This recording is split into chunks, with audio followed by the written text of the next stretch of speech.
Hai semua, selamat datang di channel Baca Saham. Pada video ini, kita akan membahas satu topik, tapi seperti biasa, semua pembahasan ini bukan rekomendasi dan hanya informasi. Ingat, kerugian kamu tanggung sendiri ya. Apakah nabung saham itu menguntungkan atau malah merugikan?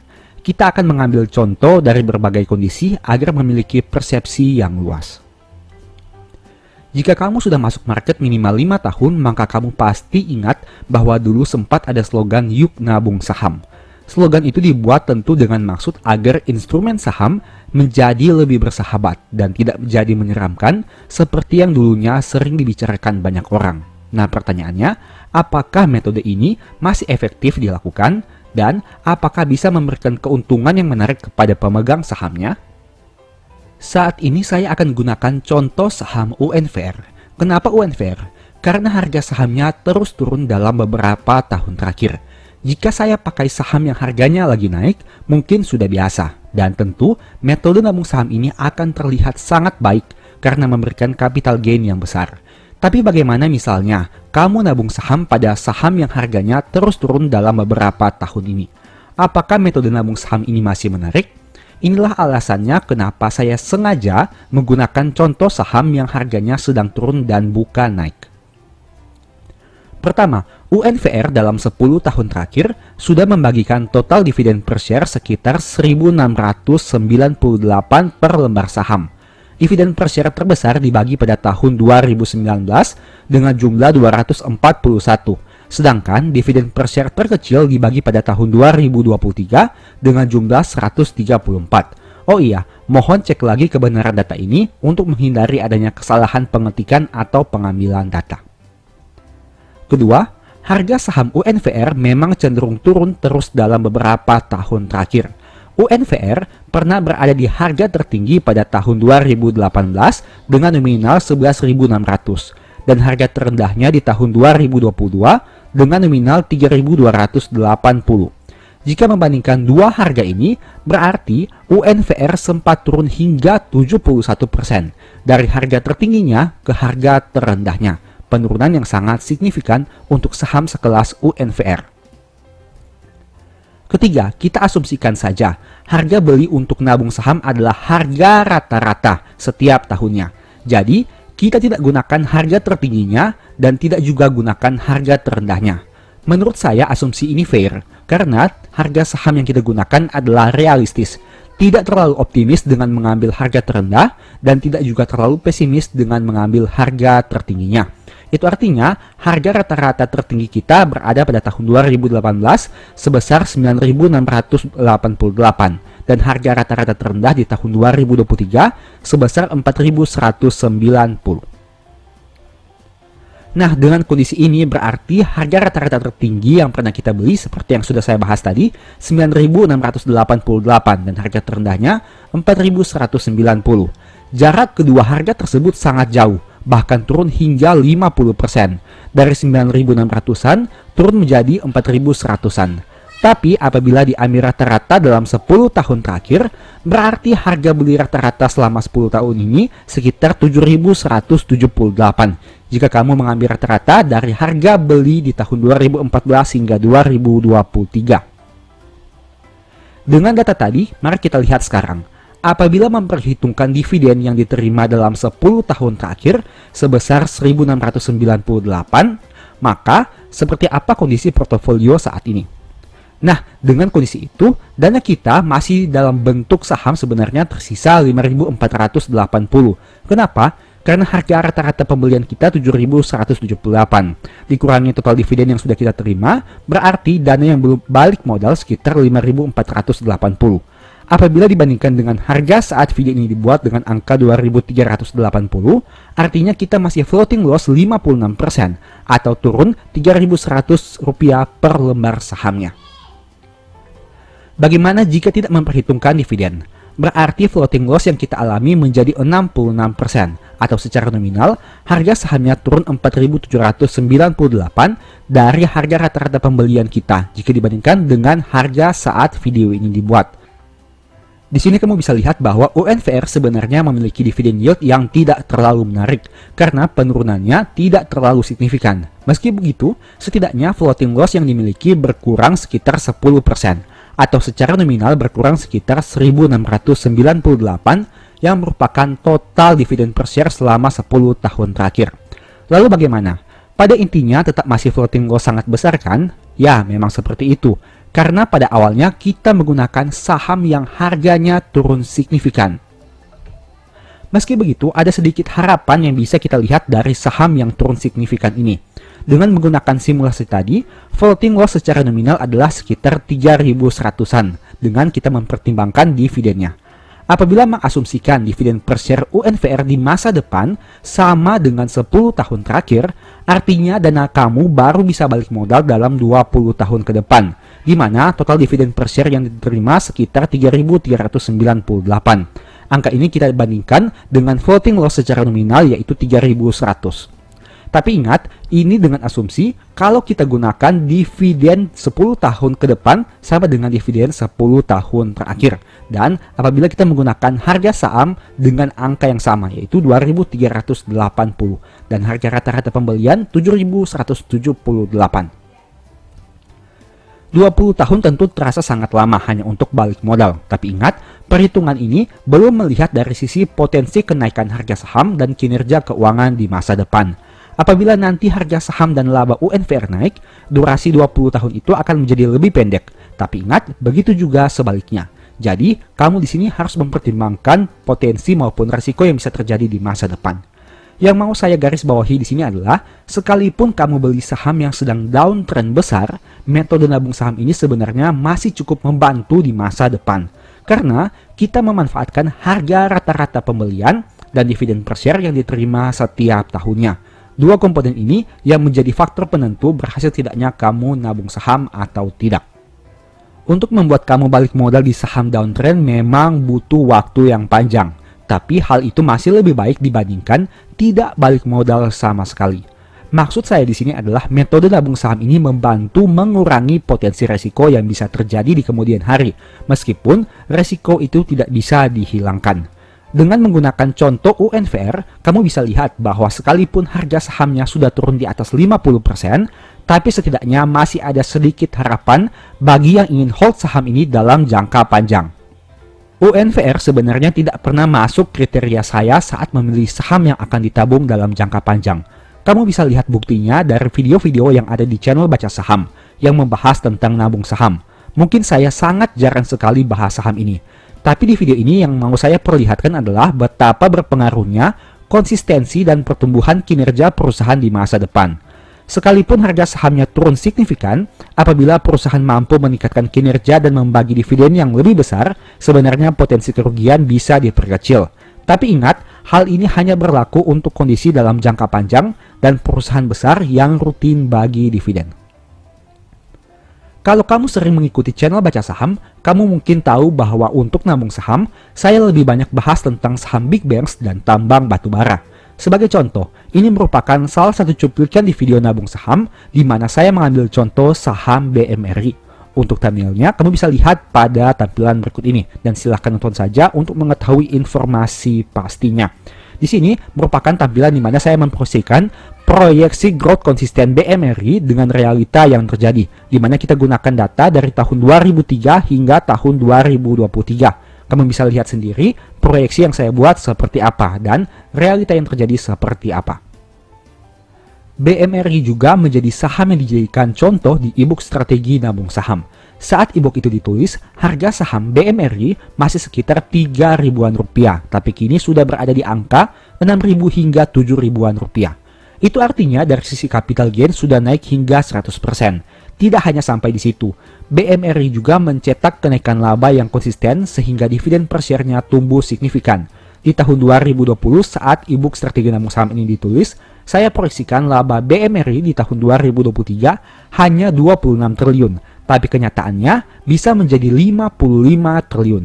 Itu artinya dividen per share saham ini juga naik drastis dibandingkan proyeksi yang saya buat. Karena kamu tahu bahwa dividen itu diambil dari laba yang dicapai. Semakin besar laba, dengan dividen payout ratio yang sama, berarti dividen per share-nya akan juga meningkat. Jika membahas saham BMRI tentu tidak terlalu menarik karena saham itu harganya terus naik dan dividen per share-nya juga terus tumbuh. Dengan kata lain, Orang yang melakukan nabung saham dengan saham BMRI seperti yang ditulis di e-book Strategi Nabung Saham tentu saat ini mengalami keuntungan yang cukup signifikan. Tapi kenapa saya bahas saham UNVR? Karena saham ini menarik untuk memperlihatkan kepada kamu perbandingan dari dua saham pada dua kondisi yang berbeda. Inilah hal yang menarik dari metode nabung saham. Membuka peluang kepada pemegang saham pemula untuk memperoleh harga rata-rata dan dividen rutin setiap tahun. Meski begitu, metode nabung saham juga punya berbagai risiko. Namanya juga membeli saham, tentu saja pasti ada risikonya. Untuk itulah kamu perlu mempertimbangkan dengan detail saham apa yang akan ditabung dalam jangka panjang. Analisa dari berbagai aspek, agar kamu punya gambaran besar dan mitigasi risiko yang bisa dilakukan ke depan. Apakah perusahaan yang saat ini kita lihat sudah besar, kedepannya sulit untuk menjadi besar lagi? Nah, ini merupakan fakta yang bisa teman-teman lihat berdasarkan data laporan keuangan Bank Mandiri tahun 2003 yang disajikan dalam miliar. Teman-teman bisa lihat di sini, di tahun 2023 laba BMRI hanya 4,5 triliun rupiah. Dan tentu saja teman-teman sudah tahu, berdasarkan data laporan keuangan per tahun 2023, laba Bank Mandiri berada di angka 55,1 triliun rupiah atau tumbuh sekitar 33,7% dibanding tahun sebelumnya. Nah, jika teman-teman lihat di sini, dalam jangka panjang, berdasarkan perbandingan pertumbuhan laba dalam 21 tahun terakhir, yaitu sejak tahun 2003 hingga 2023, laba Bank Mandiri naik dari 4,5 triliun menjadi 55,1 triliun rupiah. Jika saat ini kamu lagi di tahun 2003 dan melihat laba Bank Mandiri sebesar 4,5 triliun seperti tampilan berikut ini, tentu kita akan mengatakan rasanya tidak mungkin laba perusahaan ini bisa naik 10 kali lipat dalam jangka panjang. Masa perusahaan laba 4,5 triliun diproyeksikan labanya naik menjadi 45 triliun? Yang benar saja. Tapi pada kenyataannya seperti apa? Hal ngawur yang orang lihat di tahun 2003 menjadi nyata di tahun 2023. Bahkan kenaikan BMRI lebih dari 10 kali lipat dengan laba 55 triliun rupiah. Mungkin saja orang ngawur yang membeli saham BMRI di tahun 2003 baru akan percaya di tahun 2023 saat banyak orang logis yang melihat fakta yang ada. Tentu kamu sudah melihat fakta yang saya tampilkan ini, di mana laba Bank Mandiri naik dari 4,5 triliun menjadi 55,1 triliun rupiah. Mungkin jika kita lihat data ini di tahun 2023 rasanya menjadi biasa saja. Tapi bagaimana jika di tahun 2003 ada yang memproyeksikan bahwa di masa depan laba Bank Mandiri akan naik 10 kali lipat? Apakah orang tersebut bisa dipercaya di tahun 2003 dan bagaimana kondisinya saat ini? Memang benar, semakin panjang durasi waktu yang digunakan, growth seharusnya menjadi lebih rendah karena kemungkinan pertumbuhan menjadi lebih sulit. Itu artinya dari sisi nominal akan mengalami pertumbuhan yang jauh lebih besar sehingga membutuhkan usaha yang lebih besar juga. Tapi ingat, sulit bukan berarti tidak mungkin. Misal, dalam jangka pendek menghasilkan growth 15% itu sangat mudah, tapi dalam jangka panjang menjadi lebih sulit. Dan saya setuju dengan hal ini. Meski begitu, ingatlah bahwa persepsi kita di masa sekarang di tahun 2023 merupakan persepsi masa depan orang yang dulu sudah mengenal pasar modal di tahun 2003. Jadi, yang saya mau katakan adalah kita jangan mengkotak-kotakan situasi yang kita lihat saat ini di masa depan, begitu juga dengan situasi di masa lalu dengan saat ini. Setiap masa ada momentumnya masing-masing. Kita tidak tahu di masa depan akan terjadi seperti apa. Mungkin saja labanya bisa naik berkali lipat, tapi ada kemungkinan juga labanya turun cukup dalam. Ini merupakan perbandingannya dengan proyeksi jangka pendek. Proyeksi pertumbuhan laba Bank Mandiri untuk tahun 2023 sudah pernah saya buat di tahun 2020 yang ditulis di e-book Strategi Nabung Saham. Nah, di tahun 2020 saya proyeksikan di tahun 2023 kira-kira dengan pertumbuhan laba 15% secara konstan, laba Bank Mandiri akan menjadi 26 triliun rupiah. Tapi kenyataannya seperti apa? Seperti yang teman-teman tahu di tahun 2023, ternyata laba Bank Mandiri naik menjadi 55 triliun rupiah. Itu artinya proyeksi yang saya buat 3 tahun lalu meleset karena menjadi lebih rendah. Padahal kenyataannya laba BMRI naik mencapai 55 triliun rupiah. Nah, apabila kamu ingin mempelajari lebih lanjut terkait pembahasan yang saya buat di tahun 2020 di ebook Strategi Nabung Saham, kamu bisa membeli ebook ini pada nomor di akhir video ini. Dalam jangka pendek sekitar 3 tahun dari tahun 2020 ke tahun 2023, kamu bisa lihat bahwa proyeksi yang saya buat untuk growth laba BMRI sebesar 15% itu meleset. Karena ternyata growth labanya lebih besar dari 15%. Saya proyeksikan laba BMRI 26 triliun di tahun 2023, tapi nyatanya tumbuh menjadi 55 triliun alias naik 2 kali lipat. Tapi pertanyaannya, jika saya proyeksikan laba BMRI dengan kenaikan 15% setiap tahun untuk tahun 2020 ke tahun 2034, apakah masih realistis ataukah itu merupakan hal yang ngawur? Nah, kita bisa lihat di sini. Ini juga masih merupakan pembahasan yang saya buat di ebook Strategi Nabung Saham yang ditulis di tahun 2020 hingga tahun 2021. Dengan menggunakan proyeksi growth 15%, berarti diasumsikan pada tahun 2034 dengan asumsi growth yang konstan, BMRI akan mencetak laba di atas 100 triliun rupiah. Pertanyaannya, apakah hal ini mungkin? Nah, seperti tadi kita sudah bahas, di tahun 2003, laba Mandiri hanya 4 triliun rupiah saja. Untuk memproyeksikan laba tersebut naik 10 kali lipat dalam waktu 21 tahun ke depan, rasanya itu merupakan hal yang mustahil. Sama seperti kondisi pada hari ini di tahun 2023. Apakah dengan laba 55 triliun, kita bisa percaya bahwa dalam beberapa waktu ke depan, laba Mandiri ini akan naik 1 kali lipat sehingga menjadi 100 triliun rupiah? Apakah hal itu mungkin? Tidak ada yang tahu. Bisa saja iya, bisa juga tidak. Sekarang mari kita simak perbandingan simulasi growth konstan dan realita yang terjadi untuk laba BMRI dalam 21 tahun terakhir.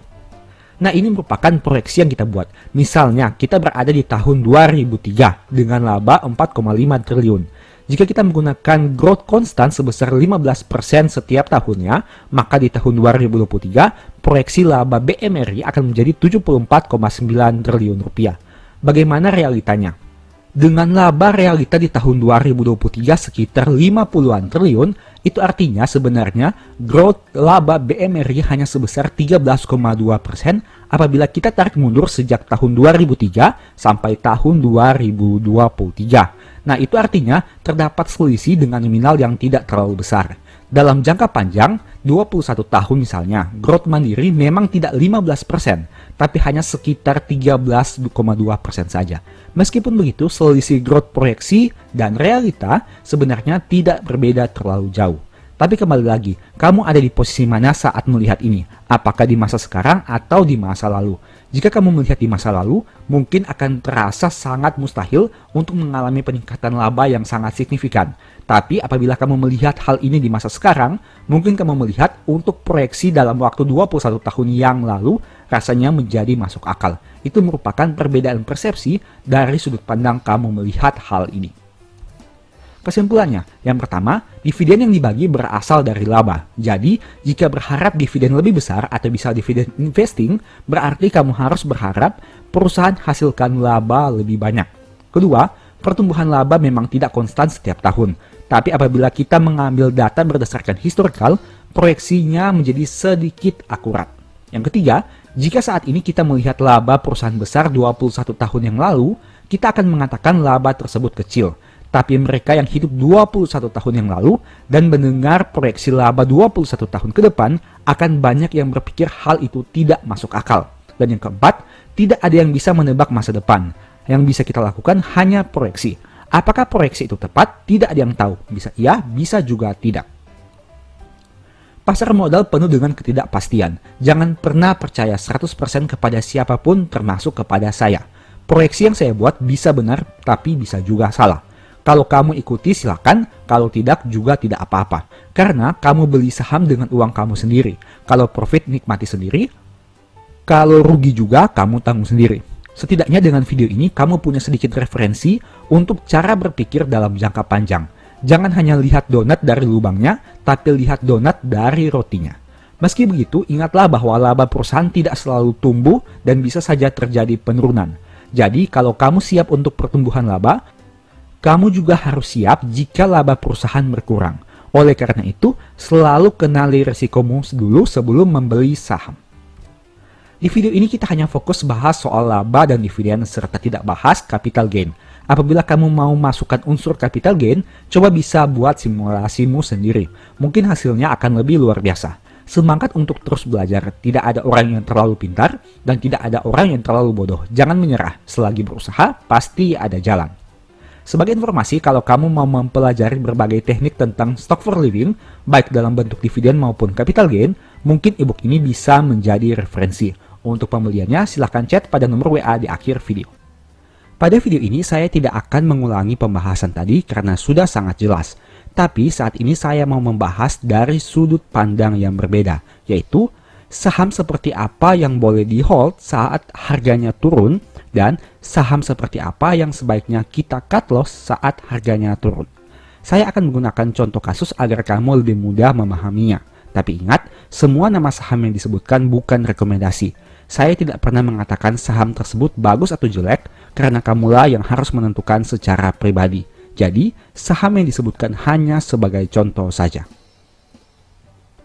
Berikut ini beberapa kriteria yang sebaiknya dipertimbangkan. Pertama, kebutuhan masyarakat atas produk atau jasa perusahaan. Kedua, kepemilikan saham dari pemegang mayoritas. Ketiga, top manajemen perusahaan apakah bermasalah atau tidak. Keempat, prospek kinerja ke depan, dalam hal ini penjualan dan pencapaian laba. Dan yang kelima, komposisi dan nominal hutang. Sekarang, mari kita bahas satu persatu. Pertama, kebutuhan masyarakat atas produk atau jasa perusahaan. Logikanya, kalau produk atau jasa perusahaan sudah kurang diminati, perusahaan tersebut akan sulit mencetak pertumbuhan laba. Jika menyebut nama Nokia dan BlackBerry, generasi sekarang mungkin sudah tidak mengetahuinya. Tapi bagaimana dengan generasi 90-an atau bahkan di bawah itu? Tentu kita sangat kenal dua brand handphone yang dulunya sangat populer. Dua merek HP itu sangat dicari dan dibutuhkan dulu. Hampir semua orang menggunakan salah satu dari dua merek tersebut. Tapi bagaimana setelah mengenal Android? Apakah Nokia dan BlackBerry tetap masih dibutuhkan? Kamu bisa lihat sendiri kondisi saat ini. Berapa banyak orang yang menggunakan HP dari dua merek itu. Menarik kan? Dulunya sangat dibutuhkan, tapi kini sudah ditinggalkan. Itu merupakan salah satu contoh nyata dari pentingnya melihat produk atau jasa suatu perusahaan. Apabila sudah ada indikasi produk atau jasanya mulai ditinggalkan, karena berbagai alasan, sebaiknya pertimbangkan untuk cut loss saham tersebut. Jangan sampai kamu sudah terlanjur rugi di atas 50%, baru berpikir untuk cut loss. Semakin cepat kamu menyadari signal buruk, semakin cepat kamu bisa cut loss. Tapi sebaliknya, apabila harga saham turun, tapi produk atau jasa perusahaan masih dibutuhkan, kamu bisa santai saja. Meski begitu, kamu perlu lihat lagi valuasi harga pembelianmu. Meski produknya sangat dibutuhkan, tapi kamu belinya terlalu mahal, berarti memang sebaiknya harus dipertimbangkan lebih jauh. Apakah bisa di-hold atau cut loss? Misal, kamu beli saham dengan PBV 30 kali yang menghasilkan laba 5 triliun. Di sisi yang lain, ada perusahaan yang PBV-nya hanya 3 kali, tapi labanya 50 triliun. Apakah menjadi masuk akal jika kamu tetap hold saham yang PBV-nya 30 kali itu?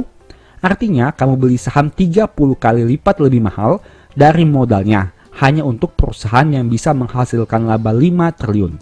Padahal, di sisi yang lain, ada perusahaan yang bisa kamu beli dengan hanya 2-3 kali dari modalnya, tapi menghasilkan laba 50 triliun.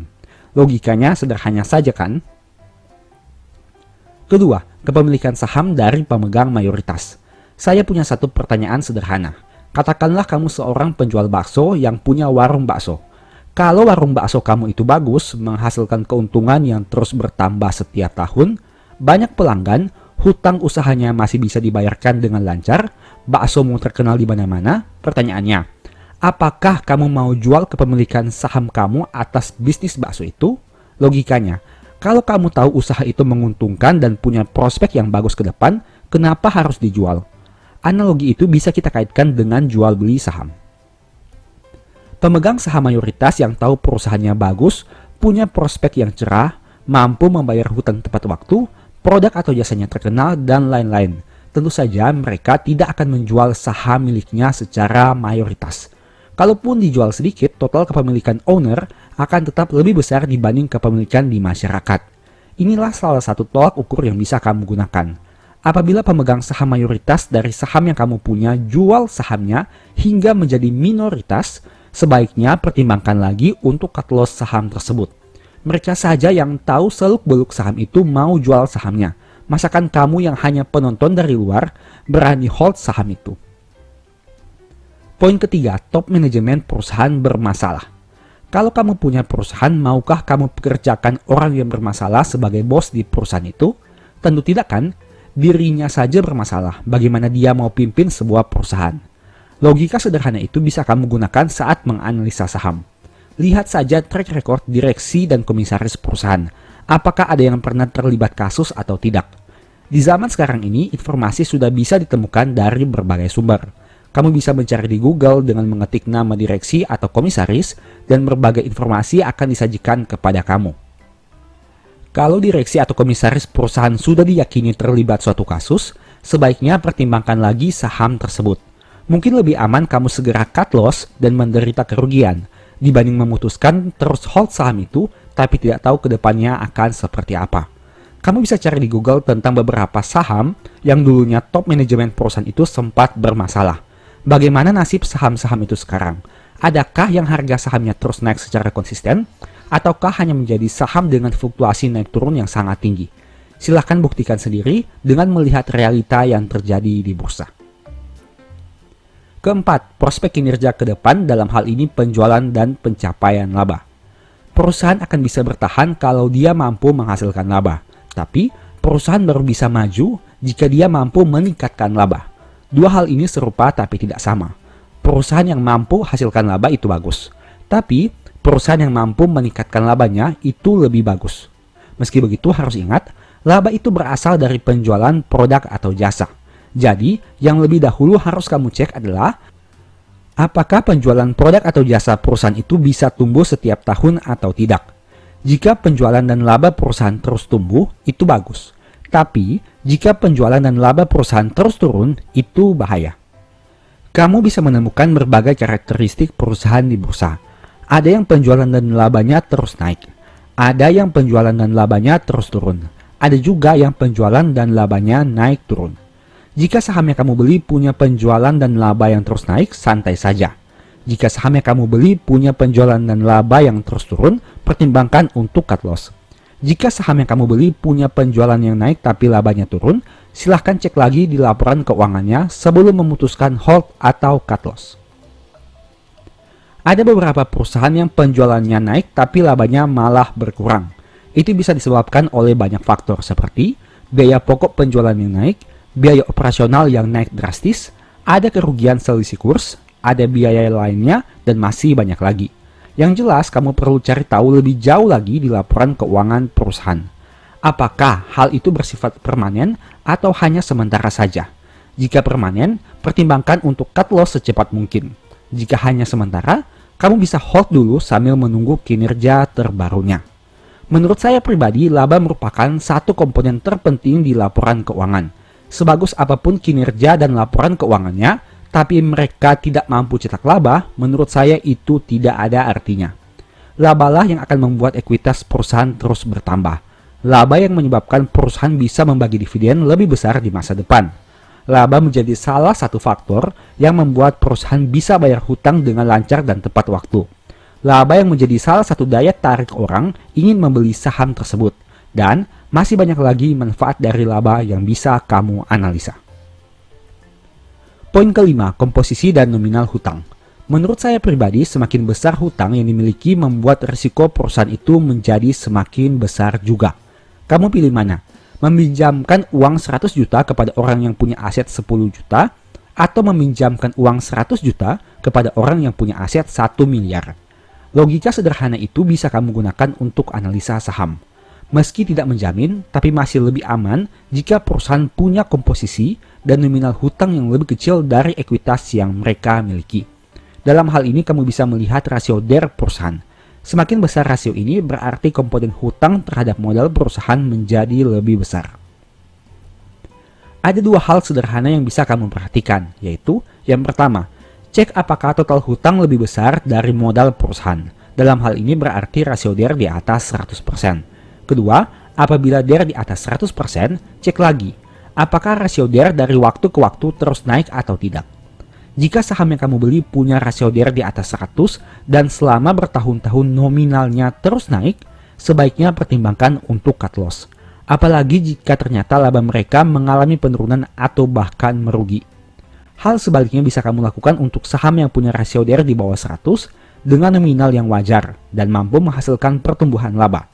Logika sederhana ini bisa membantu kamu untuk menganalisa apakah saham yang kamu miliki bisa di hold atau harus segera di cut loss. Kesimpulan, 5 poin yang saya bahas tadi memang tidak bisa menjamin keuntunganmu di pasar modal. Tapi setidaknya dengan mempertimbangkan 5 hal tadi, kamu jadi bisa berpikir dengan lebih rasional. Mempertimbangkan aspek risiko dan prospek perusahaan ke depan sehingga bisa mengambil keputusan. Dan pada akhirnya memperkecil risiko kamu untuk bangkrut di saham. Kita harus belajar berpikir secara rasional saat harga saham seakan-akan tidak rasional. Terkadang harga saham bisa turun signifikan padahal kondisi perusahaan sedang baik-baik saja. Saat inilah sebenarnya kamu bisa manfaatkan untuk memperoleh keuntungan yang lebih maksimal. Tapi, apabila harga saham turun dan ternyata kondisi perusahaan juga sedang tidak baik-baik saja, sebaiknya kamu menganalisa 5 poin tadi untuk dijadikan referensi dan bahan pertimbangan. Apakah akan terus di hold atau di cut loss saja? Kesimpulan, apakah metode nabung saham masih menarik? Menurut saya iya, karena metode ini dapat digunakan oleh semua orang dengan berbagai latar belakang. Tidak perlu analisa rumit untuk menggunakan metode ini. Selain itu, kita tidak perlu membuang banyak waktu untuk melihat layar HP atau laptop, karena metode nabung saham ini membuat kita konsisten membeli saham pada berbagai variasi harga. Terlepas dari apapun metodenya, ingatlah bahwa tujuan kita di saham adalah memperoleh keuntungan semaksimal mungkin. Untuk itu, carilah metode yang bisa menghasilkan keuntungan dan membuat kamu tenang secara psikologi. Jika kamu belum menemukan metode yang tepat, tidak ada salahnya mempertimbangkan metode ini. Tapi, sekali lagi, itu semua terserah kamu. Apakah metode ini cocok atau tidak? Jika tidak, jauhi. Jika cocok, lakukan. Tapi ingat, selalu disclaimer on juga, metode nabung saham juga punya resiko dan kamu mungkin tetap bisa saja rugi di masa depan apabila menggunakan metode ini. Selalu pertimbangkan resiko sebelum mengambil keputusan. Karena ingat, profit kamu nikmati sendiri, rugi juga kamu tanggung sendiri. Semoga video ini bermanfaat ya. Sebagai informasi, apabila kamu tertarik mempelajari metode nabung saham dengan lebih detail sesuai dengan pembahasan di bawah ini, mungkin ebook strategi nabung saham bisa jadi referensi. Untuk info pembelian, silahkan chat di nomor WA di akhir video. Demikianlah pembahasan singkat pada video ini. Selalu ingat bahwa semua saham yang disebutkan bukan rekomendasi dan hanya informasi. Segala risiko kerugian menjadi tanggung jawab kamu sendiri. Di video berikutnya ingin dibahas materi apa lagi? Tulis di kolom komentar ya. Sebagai informasi, channel YouTube Baca Saham sekarang ada 2. Yang pertama baca saham dan baca saham dari nol. Berikut ini beberapa list ebook baca saham. Pertama, Stock for Living. Kedua, Strategi Nabung Saham. Ketiga, The Stock Market. Dan yang keempat, Cara Cepat Analisa Laporan Keuangan. Apabila tertarik, chat saja pada nomor WA yang ada. Sekian video ini, semoga bermanfaat. Thank you.